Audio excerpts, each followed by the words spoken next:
Spirit, lead me where my trust is without borders. Let me walk upon the water wherever you will call me.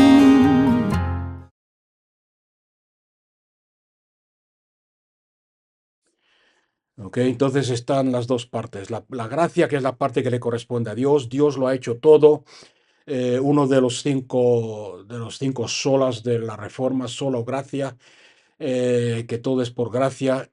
En otras palabras, explicando estos temas un poco más, un grupo predica y enseña y enfatiza de que todo depende de Dios, es todo por gracia. En otras palabras, aunque suena muy bonito a nosotros porque ya entendemos, yo creo que los que me escuchan ya entienden un poco de lo que significa la gracia para mí y lo que yo veo bíblicamente que es la gracia.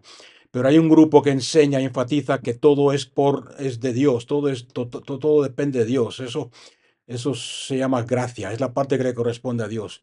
Si Dios no obra, nadie recibe. Si Dios tal. El otro grupo enseña o enfatiza que nosotros tenemos que hacer algo. eh, y los dos se pelean entre sí. ¿No? Que unos dicen que tienen razón ellos, el otro que tengo razón yo. Esa doctrina a propósito se llama, yo creo que sabéis cómo se llama calvinismo y el arminianismo, ¿ok?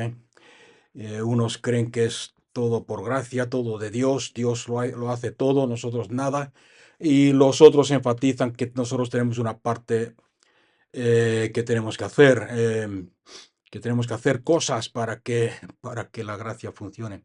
Y aunque se le puede dar muchos nombres en la teología, la pregunta que tenemos que hacernos esta tarde en el estudio para entenderlo es qué parte le corresponde a Dios y es la responsabilidad de Dios y qué parte es la responsabilidad mía, qué es lo que tengo que hacer yo como creyente. Y la Biblia nos enseña de que hay un balance, hay un equilibrio entre estas dos cosas, la parte de Dios y la parte nuestra. Y espero que lo puedas entender hoy. Hay un pasaje en la Biblia y vamos a empezar con este pasaje para empezar a explicar esto. Se encuentra en Efesios 2 del 8 al 9. 2 del 8 al 9. Dice, porque por gracia habéis sido salvos, por gracia habéis sido salvos por medio de la fe, y esto no de vosotros, es don de Dios. ¿Ok? Es por gracia sois salvos. Y este versículo se ha hecho tan común entre los cristianos que a veces no nos damos ni cuenta de lo que estamos leyendo. Dice, por gracia somos salvos por medio de la fe. No es cosa vuestra, es un don de Dios, no por obras, para que nadie, sigue diciendo el 9, para que nadie se gloríe. Hay unas verdades profundas en este pasaje, eh, y una de ellas, la más importante, que somos salvos por gracia, por fe. Ok, como he dicho antes, el cuerpo de Cristo está dividido en dos, aquellos que dicen que es todo gracia, aquellos que enfatizan la fe. El mismo Santiago, el escritor de la epístola de Santiago, él escribió cosas como la fe sin obras es una fe vana, es una fe muerta. Em, y Lutero precisamente cuando estaba traduciendo la Biblia del latín al alemán, cuando llegó a la epístola de Santiago, dijo que lo llamó la epístola de paja. En otras palabras, la epístola que no tiene valor, porque Santiago enfatizaba esa verdad. La fe sin obras es muerta. Muéstrame tu fe sin obras y yo te mostraré mi fe por las obras. ¿Por qué? Bueno, ya al decir eso ya sabéis qué opinión tenía Lutero. Em, O sea que un grupo empatiza la gracia. Todo está determinado por Dios, todo está determinado por la soberanía de Dios, eh, por lo que Él escoge hacer. Eso lo llaman gracia. El otro grupo enseña, no, tienes que hacer esto, tienes que hacer lo otro, tienes que hacer tanto, tienes que hacer tal. Y están uno en contra del otro y se han peleado guerras y se han asesinado personas precisamente por esta doctrina. O sea que vamos a ver lo que enseña la palabra de Dios. Aunque el cuerpo de Cristo está dividido, Efesios 2, del 8 al 9, dice bien claro, por gracia sois salvos por fe, por gracia sois salvos por medio de la fe. O sea que, ¿qué es lo que quiere decir? Que no somos salvos por una cosa o por la otra. No somos salvos por gracia. ¿Ok? Al decir eso, las alarmas se están encendiendo en más de uno de vosotros. O sea, me lo imagino. Que no somos salvos por gracia solamente. Y tampoco somos salvos por fe solamente. Aunque el versículo 5 de Efesios 2:5 lo dice bien claro, aun cuando estábamos muertos en nuestro delito, nos dio vida juntamente con Cristo, por gracia habéis sido salvos. ¿Ok? Pero voy a explicar esto para que me entendáis. Y no estoy diciendo que la Biblia se equivoca, no estoy diciendo que no somos salvos por gracia, como el mismo Efesios dice en el versículo 5. Pero técnicamente, si vemos el contexto de la enseñanza de Cristo Jesús a través de los apóstoles, no es la gracia solamente la que nos salva. Y es importante que entendamos este punto. Dios ha hecho muchas cosas por gracia, pero para poder recibir lo que Él ha hecho, y fijarse bien los tiempos que estoy usando verbales, para recibir lo que Él ha hecho, tiene que haber una respuesta positiva de parte nuestra. Sin lo cual esas obras de gracia de Dios no nos sirven de nada. Y la Biblia llama a esta parte que nos corresponde a nosotros, a esta respuesta lo llama fe. Y tiene que haber una combinación de la gracia de Dios, lo que Dios ha hecho, y de la fe. O sea que, teniendo eso en cuenta, no somos salvos por gracia solamente. En Tito, para que vamos a ver, vamos a entrar más profundamente en esto. No somos salvos por gracia solamente, somos salvos por qué. ¿Qué dice Efesios 2:8? Somos salvos por gracia, mediante o por medio de la fe. O sea que vemos aquí la parte que le corresponde a Dios, la parte que nos corresponde a nosotros. Vamos a profundizar un poco en Tito capítulo 2. En Tito 2, versículo 11.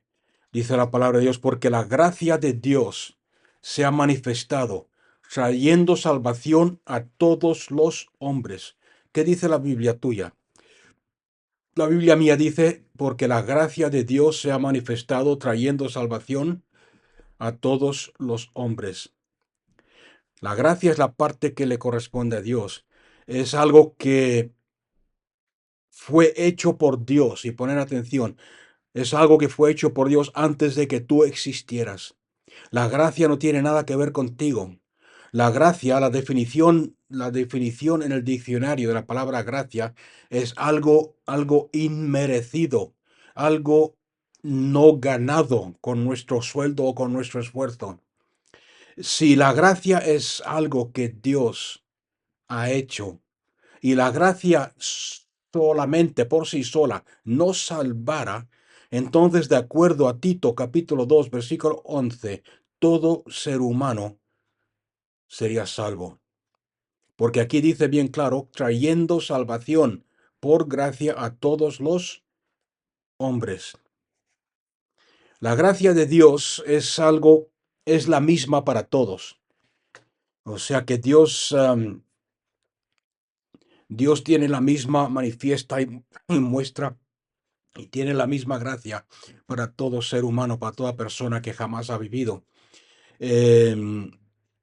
Quizás al decir eso te preguntes por qué entonces tal y tal persona se sanó cuando oraron por ella y yo no. ¿Por qué Dios tocó a la otra persona y a mí no? Y el problema con pensar de esa forma es que creemos de que Dios ha demostrado o demuestra más gracia hacia ciertas personas que hacia otras. La gracia de Dios es la misma para todos, y porque no está basada ni está relacionada en lo que nosotros hagamos. ¿Ok? Y eso es lo que Tito 2:11 quiere decir. Por la gracia de Dios, la salvación ha llegado a todos los hombres. Y esto es difícil de entender porque muchos creyentes, fijarse bien que estoy hablando de creyentes, creen que por su rendimiento, por su comportamiento, van a ganar más favor de parte de Dios, van a ganar más gracia, si queréis decirlo así, operando en sus vidas de parte de Dios. El problema es que el problema es que el momento que tú empieces a relacionar la bendición de Dios en tu vida, la manifestación del poder de Dios en tu vida, sea la que sea, a cualquier cosa que tú puedas haber hecho, acabas de anular la gracia de Dios. No sé si habéis entendido ese punto. El momento que tú das tu testimonio, por ejemplo, y dices, yo estuve llorando, tenía este problema en mi vida, estuve llorando 24 horas llorando y postrándome diciéndole, Señor, ¿por qué? ¿Por qué? ¿Por qué? Y el Señor me sanó. Entonces, ¿qué estás diciendo? Estás diciendo que por tus muchas lágrimas Dios te ha sanado. ¿Me estáis entendiendo, no? Y el momento que tú piensas de esa forma, has anulado la gracia de Dios. Em, has, has- estás comparando proporcionalmente la bendición de Dios, la manifestación de Dios en tu vida, a algo que tú has hecho. Y si tú eres de los que crees de esa forma, no has entendido para nada lo que es la gracia de Dios en la palabra de Dios. Au- La gracia de Dios, por gracia, Dios ha provisto para ti y para el mundo todo lo que jamás vas a necesitar, todo lo que el mundo va a necesitar. Por ejemplo, la salvación, como estamos viendo aquí en este pasaje. Em, muchas personas creen que tienes que pedirle a Dios que te perdone tus pecados y tienes que pedirle a Dios que venga a vivir en tu corazón para recibir la salvación. Y es por eso que se han inventado oraciones que se usan mucho en muchas iglesias, como por ejemplo, Señor Jesús, eh, por favor, ven a morar en mi vida. eh, o cuando estamos testificando de Cristo, evangelizando, le decimos a la gente, repite esta oración conmigo. Cristo Jesús, ven a mi vida, ven a vivir en mi corazón. Eso no es la salvación. Eso no es la salvación. ¿Qué es la salvación? ¿Cómo se recibe la salvación? Tenemos un ejemplo claro en Hechos capítulo 16. En Hechos capítulo 16, versículo 30, donde nos dice cómo se consigue la salvación. Y después de sacarlos, esto es la historia de cuando Pablo y su acompañante estaban en la cárcel.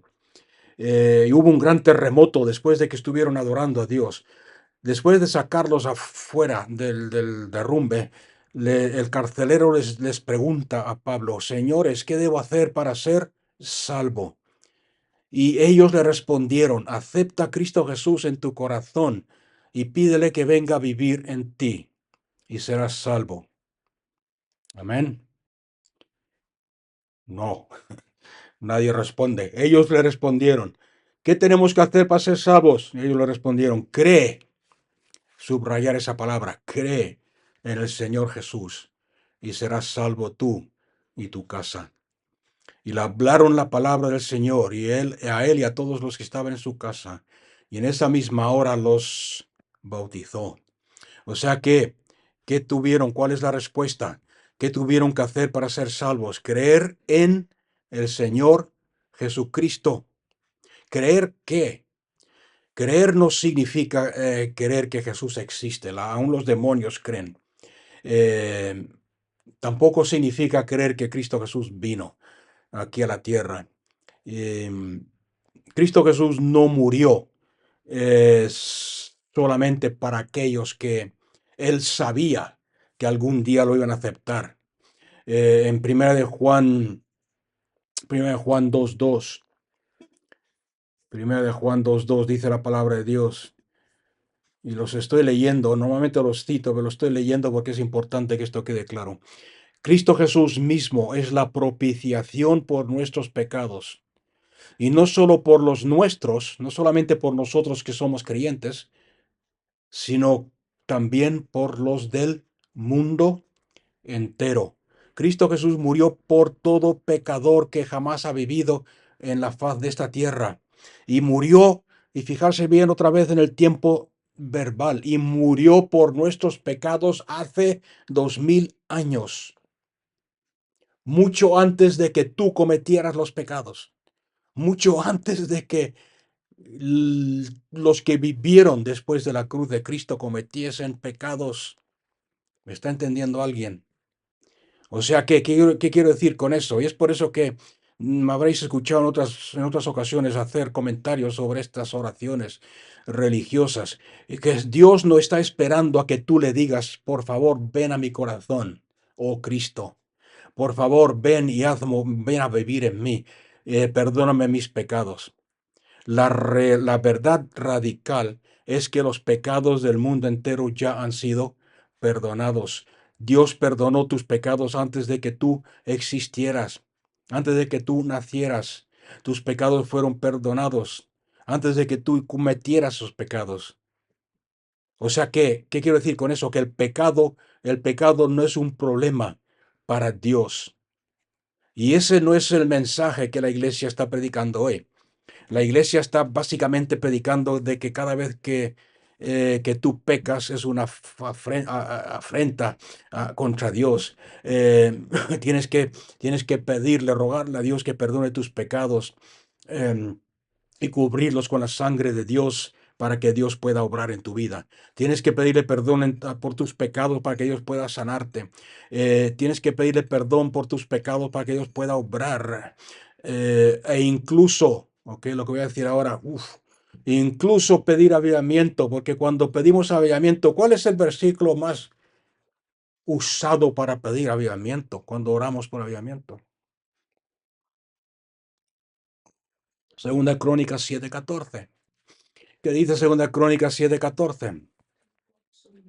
Si mi pueblo que es llamado por mi nombre se humillase y orase, yo contestaré del cielo, sanaré su tierra y perdonaré sus pecados. Pero suena muy bonito, suena muy espiritual.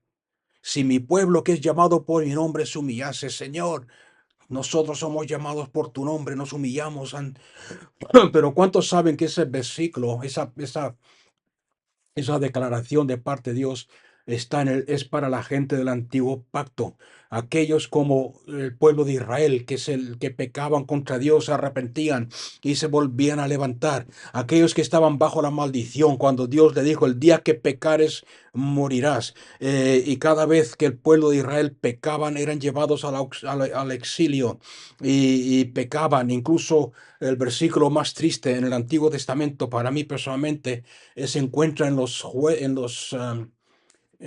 jueces, cuando en los jueces o antes de los jueces, cuando después de la muerte de Josué, cuando dice, y en esos tiempos no había nadie que gobernase al pueblo de Dios, no había nadie que conocía a Dios, y cada uno hacía lo que mejor le parecía. Todos se rebelaban y hacían lo que mejor les parecía.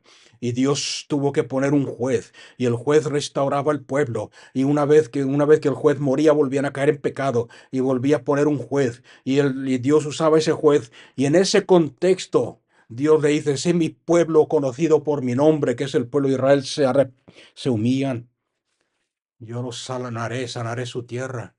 Pero a nosotros, Cristo Jesús hace 2000 años atrás llevó nuestros pecados. Tus pecados ya están perdonados. Entonces no tienes que pedirle, perdona mis pecados, ven a mi corazón, ven a vivir en mi vida. Lo que tienes que hacer es creer el Evangelio, creer que Cristo Jesús ya lo ha hecho, creer de que Él ya murió, creer que ya te ha perdonado, creer que ya ha perdonado los pecados del mundo. Alguno dirá entonces, si eso es verdad lo que estás diciendo, todo el mundo está a salvo. No, no es eso.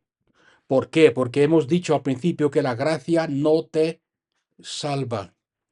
Por la gracia de Dios, Dios ha provisto y ha pagado el precio por los pecados del mundo entero. Pero la gente no se va al infierno. La gente no se va a ir al infierno por pecados sexuales. No se va a ir al infierno por inmoralidad. No se va a ir al infierno por asesinar a alguien. No se va a ir al infierno por robar. No se va a ir al infierno por mentir. Porque por todos esos pecados Cristo Jesús pagó el precio. El pecado por el cual la gente se va a ir al infierno es el pecado singular y único de rechazar a Cristo Jesús como su Salvador personal. En Juan capítulo 16 nos habla de esto. Juan 16:8 dice la palabra de Dios, y cuando el Espíritu Santo venga, convencerá al mundo de pecado, de justicia y de juicio. Y el versículo 9, de pecado. ¿Cuál es el pecado? De pecado, ¿por qué? De pecado porque no creen en mí. De pecado porque no creen en mí. El pecado que Dios va a demandar de la gente. O sea que la iglesia ha malinterpretado la obra del Espíritu Santo, enseñando de que Él está ahí constantemente vigilando, y cada vez que tú mientas o engañes o robes, eh, te va a castigar de alguna forma, te va a dar con una bastón en la cabeza, cuando no estudies su palabra, cuando no hagas esto, cuando no hagas lo otro, cuando no ores lo suficiente, cuando no ayunes, y todas esas cosas son buenas. Leer la Biblia, estudiar la Biblia, ayunar, orar, todo eso es bueno, pero cuando tú crees que el Espíritu Santo está ahí constantemente vigilando a ver si has leído lo suficiente la palabra, si has orado lo suficiente. Dios no te bendice porque no has orado. Estamos convirtiendo a la gente, que es lo que está pasando y es el problema de muchos creyentes, en creyentes que son conscientes del pecado y que magnifican el pecado, conscientes del pecado. Es por eso que escuchamos frases como soy un pecador, no soy nadie. Todos somos pecadores. Eh, todos no está en la Biblia. La Biblia dice todos éramos. Esto erais vosotros, dice el apóstol Pablo. Pero ahora soy la justicia de Dios en Cristo Jesús. Cristo Jesús, la verdad bíblica es que Cristo Jesús ha pagado el precio por todas esas cosas. Y el Espíritu Santo, la única demanda que el Espíritu Santo va a poner en tu vida es: has creído en Cristo Jesús. Has creído en Cristo Jesús y todo lo que eso envuelve, todo lo que significa creer en Cristo Jesús. Has hecho a Cristo Jesús, lo has reconocido como el Señor de tu vida. Porque el momento que tú reconoces que Cristo Jesús es el Señor de tu vida, todos tus pecados pasados, presentes e incluso futuros han sido ya perdonados. Ahora, predicar y enseñar estas cosas te meten problemas, pero es lo que enseña la Biblia. En Hebreos, no vamos a leerlo porque hay que leer el capítulo entero, pero Hebreos capítulo 9, Hebreos capítulo 10 enseñan sobre esta verdad. Han sido tratados por la gracia de Dios. O sea que no depende si tú pides perdón o no pides perdón. Depende de que Dios ha provisto sanidad por la raza humana, como dice Tito capítulo 2, versículo 11. O sea que esa gracia ha sido extendida a todo ser humano, no solamente a algunas personas, a todos, incluyendo personas como dictadores y cualquier persona mala que tú puedas ahora mismo pensar en ella, personas de la historia que han sido malos, que han matado, han asesinado. La misma gracia personas que han hecho cosas terribles y horribles a través de la historia del mundo. Él murió por ellas, pagó el precio por sus pecados, de la misma forma que lo ha hecho por ti. Y lo mismo pasa con la sanidad. Por sus llagas fuimos sanados. Eso es la gracia de Dios, es la parte que les corresponde a Dios. Em, el momento que tú empiezas a decir, pues, ¿por qué Dios lo sanó a este? ¿Por qué Dios lo sanó al otro? ¿Por qué no lo hace en mi vida? Em, estás, estás, lo estás diciendo o estás tratando de mezclar tu comportamiento, tu rendimiento eh, a la obra que Cristo, que Dios ha hecho por ti en la cruz del Calvario.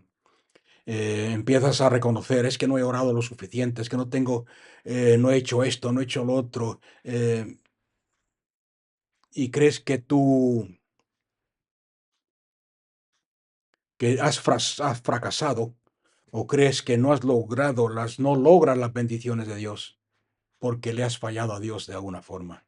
Y esa no es la forma correcta de pensar bíblicamente. La gracia de Dios es consistente y es la misma para todos. Dios, como dice Romanos 2:11, Dios no hace acepción de personas.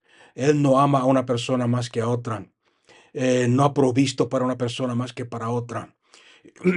Por la gracia de Dios, Él ha perdonado todos los pecados del ser humano. Y la gracia, vuelvo a repetir, es lo que Dios ha hecho por nosotros independientemente de nosotros. ¿Quiere decir eso que todos son salvos? No. ¿Por qué? Porque no todos han puesto su fe en lo que Dios ha hecho. ¿Ok? Para entender esto mejor voy a usar una ilustración que escuché a un predicador una vez. Predicador una vez que está escuchando, uso esta ilustración. Había un campamento de niños. En ese campamento el profesor sacó un billete de $10 y lo levantó en alto, así con el brazo extendido, lo levantó en alto y le dijo a los críos de 10, 11 años, les dijo, el primero que salga aquí y coja este billete, se lo puede quedar, va a ser suyo. Y salieron corriendo unos 10 o 12 críos y empezaron a gritar, yo he venido primero, yo soy el primero, yo lo quiero, dámelo a mí, yo lo quiero, dámelo a mí. Y el profesor se quedó con la mano en alto y volvió a repetir, el primero que venga aquí adelante y coja este billete que yo tengo en la mano, es tuyo. Y otra vez salieron otros 10 más. Lo quiero yo he sido el primero, dámelo a mí, yo lo quiero. Hasta que uno se dio cuenta de lo que estaba diciendo el profesor. El primero que venga aquí adelante y lo coja y lo tome, será suyo. Y pasó adelante, se metió entre medio de los 20 que estaban ahí gritando y deseándolo, del billete. Agarró al profesor del brazo, se subió en su costado, cogió el billete y el profesor le dijo, es tuyo, tómalo. ¿Habéis entendido? Y eso es la fe. La gracia de Dios dice, yo he provisto el perdón de tus pecados. Por las llagas de Cristo fuiste hace 2000 años. Hace 2000 años yo te libré de la maldición de la ley. Hace 2000 años yo pagué por tu pecado. Hace 2000 años yo llevé tus pecados. Hace 2000 años yo llevé tus dolencias. Hace 2000 años yo rompí la maldición de la ley que había sobre ti. Hace 2000 años el que venga a mí y coja y lo tome. Y eso es la fe. Corremos a Dios y tomamos. Y eso es la grandeza de la gracia de Dios. Todo está, todo está provisto en Cristo Jesús. Todo está provisto en Cristo Jesús. Y yo sé que para muchos es difícil entender esto porque lo vemos en el futuro. Oramos y es por eso que dije antes, esto es importante que lo entiendas cuando ministras a otros o a ti mismo. Alguien nos dice, ora por mi sanidad, ora por tal, por una bendición, ora por esto. Y creemos que el momento que oramos, Dios está esperando que para hacerlo, para sanarnos. Sin embargo, la Biblia dice que por la gracia de Dios está todo. hecho. Y lo único que tenemos que hacer nosotros es por fe cogerlo. Y desde el momento que Cristo Jesús murió en la cruz del Calvario hace 2000 años por los pecados del hombre, de la humanidad, no ha vuelto, Jesús no ha vuelto a morir por los pecados de nadie.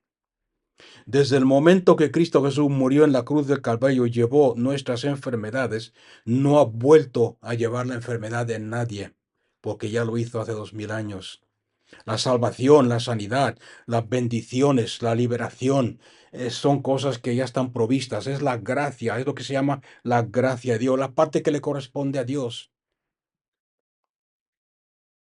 Y el momento que entendamos esta verdad eh, y la creamos, te vas a dar cuenta de que la gracia se convierte en una realidad para tu vida. Necesitamos mezclar la fe con la palabra, mezclar la fe con lo que Él ya ha hecho. Y verás cómo empieza a manifestarse en tu vida y en la vida de los demás. Por gracia has sido salvo, volviendo a lo que hemos leído antes. Por gracia habéis sido salvos por medio de la fe. No por una cosa, no por gracia solamente, no por fe solamente, sino por las dos. Y no sé si te estás dando cuenta ya, pero esta verdad va a hacer una diferencia grande en tu vida. Es un balance. La gracia solamente te va a matar. Es como no sé si habéis estudiado un poco de química, ¿no? Es como el sodio y el, ¿cómo se llama el otro? El cloruro. Sodio y cloruro. ¿Sabes lo que es sodio y cloruro? Son dos venenos. Tú tomas sodio por sí solo, te va a matar. Tú tomas cloruro por sí solo, ¿se dice cloruro o clorudo? Cloruro. Te va a matar, son venenos. Pero si los mezclas los dos juntos y lo tomas, te va a dar vida, porque es un mineral necesario para sostener la vida del ser humano. Si mezclas el sodio, si comes sodio o tomas cloruro, solo te mata. Pero si lo mezclas y lo echas en la ensalada, en el tomate, te va a gustar mucho más y a la comida. ¿Por qué? Porque el sodio, la mezcla de sodio y cloruro, que son venenos, es la sal, es lo que llamamos sal, un mineral necesario para la vida. Hay muchos ejemplos así en la naturaleza, el hidrógeno y el oxígeno. ¿Cuántos saben que el hidrógeno es explosivo?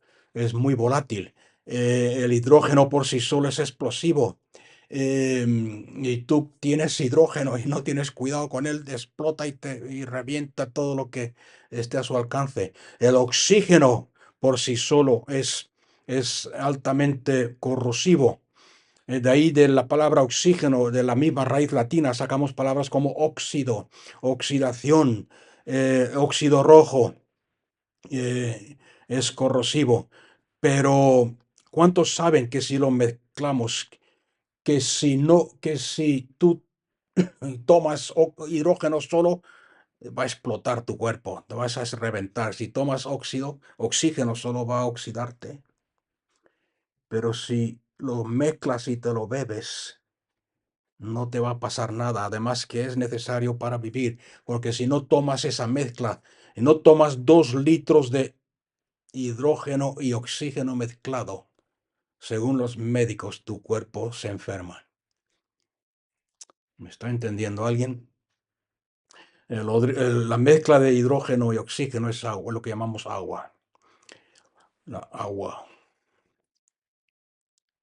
O sea que si enfatizamos solamente la fe, tienes que creer, tienes que hacer esto, tienes que hacer lo otro, tienes que ayunar, tienes que creer, te va a matar espiritualmente. Es por eso que hay tantos cristianos, tristemente, que siempre que le hablas de recibir de Dios, te dicen, es que yo no tengo la fe que tienes tú, es que yo tengo poca fe, es que yo no tengo fe, yo no tengo fe. Te va a matar. La fe bíblica verdadera es simplemente tu respuesta positiva a lo que Dios ya ha hecho por gracia. La fe es apropiarte de lo que Dios ya ha provisto. La fe no mueve a Dios. La fe no hace que Dios haga cosas. Es que yo tengo una fe tan grande que puedo hacer que Dios me... No, la fe por sí sola te va a destruir.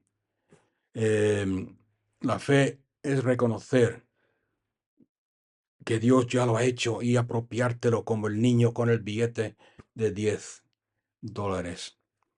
Cuando la gente empieza a enfatizar las obras de la fe, como he dicho antes de Santiago, es que tienes que orar más, es que tienes que estudiar la Biblia, es que tienes que creer en Dios, creer en Dios. No has recibido porque no has creído. Tienes que hacer esto, tienes que hacer lo otro, tienes que ayunar 40 días. Eh, entonces están metiéndose en el ambiente de la ley y del legalismo. La gente se envuelve tanto en ese, se esfuerza tanto en esa, en ese rendimiento, que creen que por rendir y por hacer están motivando a Dios a que obre en sus vidas. Es como si usásemos una palanca para moverlas a Dios, para que hiciese algo en nuestras vidas. Y eso al final te destruye, te desanima. Hay muchos tantos creyentes, como he dicho antes, desanimados por esta cosa. La gracia por sí sola te va a matar. La gracia por sí sola es cuando aquellos que enfatizan, Dios ya lo ha hecho todo, Dios lo ha hecho todo y nosotros no tenemos que hacer nada. Dios lo ha hecho todo, nosotros no tenemos que hacer nada. No tenemos ninguna parte. Si Dios no te ha predestinado, no puedes ser salvo. Si Dios no te ha escogido, una vez en Australia hice un estudio sobre el recibir el bautismo del Espíritu Santo y un hermano me contestó y me dice, Dios, si Dios quiere, si es por gracia, me dijo, si es por gracia, Dios sabe dónde yo vivo. Y si Él quiere que yo reciba el bautismo, la llenura del Espíritu Santo y hable en lenguas, Él sabe dónde yo vivo. Puede que venga y me lo dé. En otras palabras, si Dios no lo hace, yo no voy. Y eso al final te va a destruir también. Te va a destruir. ¿Por qué? Porque te quedas pasivo, te quedas cruzados de brazos esperando que Dios lo haga todo, esperando que Dios lo haga todo y eso te destruye. O sea que, no sé si me entendáis o no, necesitamos las dos. Un ejemplo que se me viene a la mente ahora en Hebreos es cuando el pueblo de Israel recibieron la promesa de Dios. Y esto es un ejemplo, la gracia de Dios ya lo había provisto todo. La gracia de Dios fue la que le dijo a Abraham, toda tierra que pise la planta de tus pies será tuya. Miles de años antes, o por lo menos, sí, voy a decir miles, de años antes de que el pueblo de Israel llegase a la frontera de la tierra prometida, al río Jordán. Toda tierra que pise la planta de tus pies será tuya. Ya se lo había dado. La promesa era para Abraham y para su semilla. La promesa se la dio a Abraham, se la dio a Isaac, se la dio a Jacob. Sin embargo, en Hebreos dice, y el pueblo de Israel no entraron en el reposo. ¿Por qué no entraron en el reposo? Por no mezclar fe con lo que Dios ya había hecho. Por no mezclar fe con la palabra de Dios. Y es por eso que tiene que estar balanceado en nuestras vidas. La gracia, cuando enfatizamos la gracia solamente, Dios es soberano. Dios es soberano. Y de ahí sale esa canción, ese corito que cantamos cantan algunas iglesias. Algunos creyentes cantan este corito. ¿Qué será? Será. Whatever will be, will be. Eso no es la gracia. Y eso no es lo que enseña la palabra de Dios. Si Dios quiere sanarme, me sanará. Si Dios quiere salvarme, me salva. Si Dios quiere que reciba el Espíritu Santo, lo recibiré. Sin embargo, la palabra de Dios dice, el que se lo pide, pedirlo.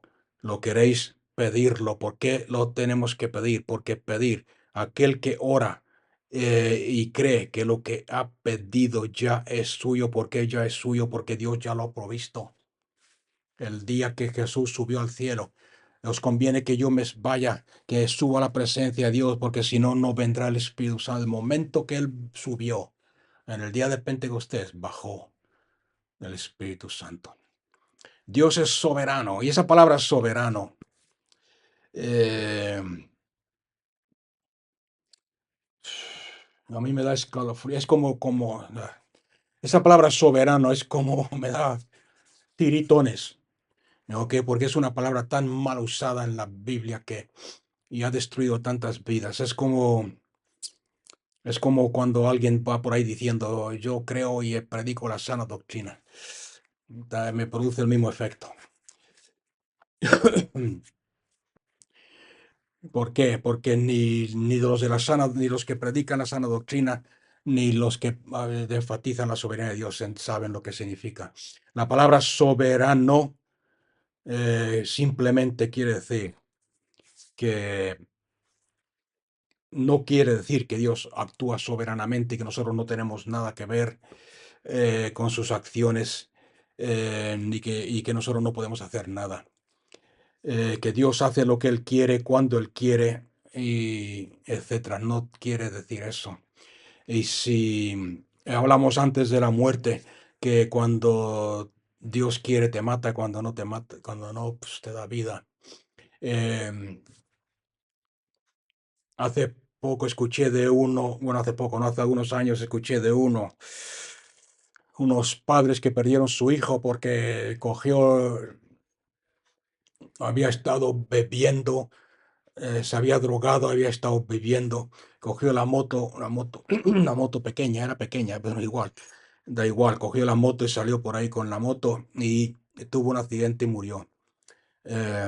Y lo primero que le dijo el pastor es que, hermanos, para consolarlos, fue la voluntad de Dios. Ahora mi pregunta es, ¿fue la voluntad de Dios o fue que se emborrachó y tomó drogas y estaba conduciendo la moto bajo la influencia de estupefacientes? ¿Me está escuchando alguien esta noche?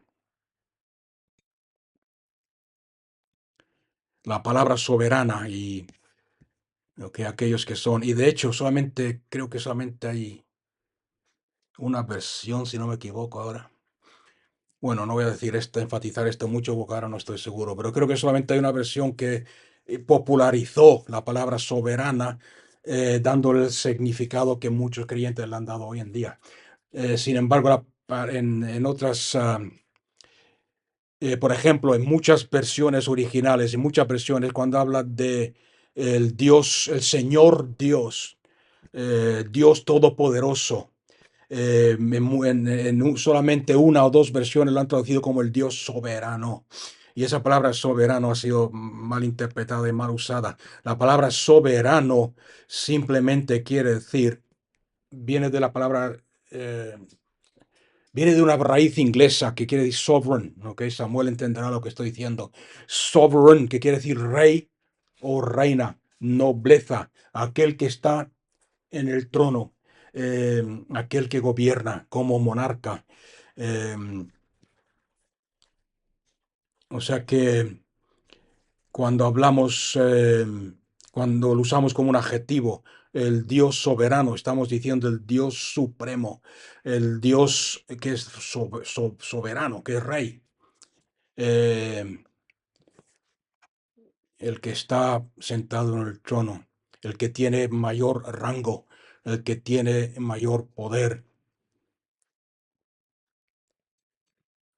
O sea que no tiene nada que ver con la interpretación que muchos le han dado hoy en día, que él hace lo que quiere y nadie puede negarse a su soberanía. Eso para mí siempre ha sido una teoría, una teología eh, conveniente, de conveniencia. No sé si entendéis lo que quiero decir con eso. La doctrina de la soberanía de Dios, tal como se enseña. Es una doctrina conveniente ¿por qué? Porque cuando le pedimos a Dios que nos sane y no nos sana, y no sanamos, no recibimos la sanidad. Es que Dios es soberano, Dios hace lo que quiere. para excusar nuestra falta de confianza. Cuando, en el caso este que dije antes del joven que se mató en un accidente, a la soberanía de Dios, ¿para qué? Para cubrir el hecho de que se había emborrachado y que y estaba drogado, que estaba, ¿me entendéis o no? Dios es soberano, sí, es Rey de Reyes, pero al mismo tiempo nos ha dicho la fe. Él lo ha hecho todo, pero la fe es la que toma posesión de lo que Él ha hecho. Él lo ha hecho todo. Es todo lo contrario, es Satanás el que viene a matar, robar y destruir. Dios viene a darnos vida. Y eso es así en todo. Nos cueste creerlo o no nos cueste, nos duela más o nos duela menos. Em, ok, podemos decir, como me dijo alguien una vez hace poco, es que a ti te han operado. ¿Cómo puedes tú hablar de fe y de sanidad si a ti te han operado? Eh, Dios es soberano, Dios hace lo que quiere. Dios estaba enseñándote algo. No. Y lo que Dios ve, cuando Dios me enseña a mí, algo me enseña a través de la palabra, a través de su espíritu, que es aquel que fue enviado a ser mi instructor, mi maestro. Y si me enfermé, está claro, y si me tuvieron que operar, no fue porque la obra soberana de Dios, fue por mí, porque me entró miedo, porque me entró pánico, porque no supe confiar, porque no tuve la confianza total. Cuando, ¿me entendéis o no? Por el temor, por el miedo. Y eso es no sé si añadirle más o no, yo creo que está bien. Espero que lo hayáis entendido y espero que os sirva. Ok, en segunda de Pedro 3:9 dice, porque la voluntad de Dios es que ninguno perezca, sino que todos vengan al arrepentimiento.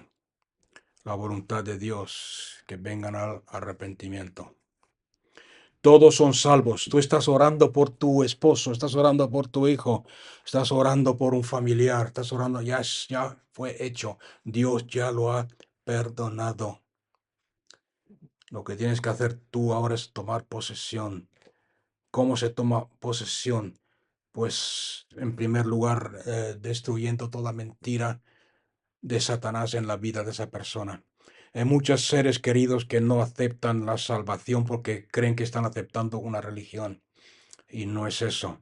Hay muchos otros que no aceptan la salvación porque dicen yo soy bueno, yo no he hecho nunca nada malo. Y recordarles que Dios no los va a condenar por adulterar, por mentir, por robar, por hacer cosas malas, entre comillas, sino por cómo han respondido al sacrificio de Cristo Jesús en la cruz del Calvario. Que Dios os bendiga.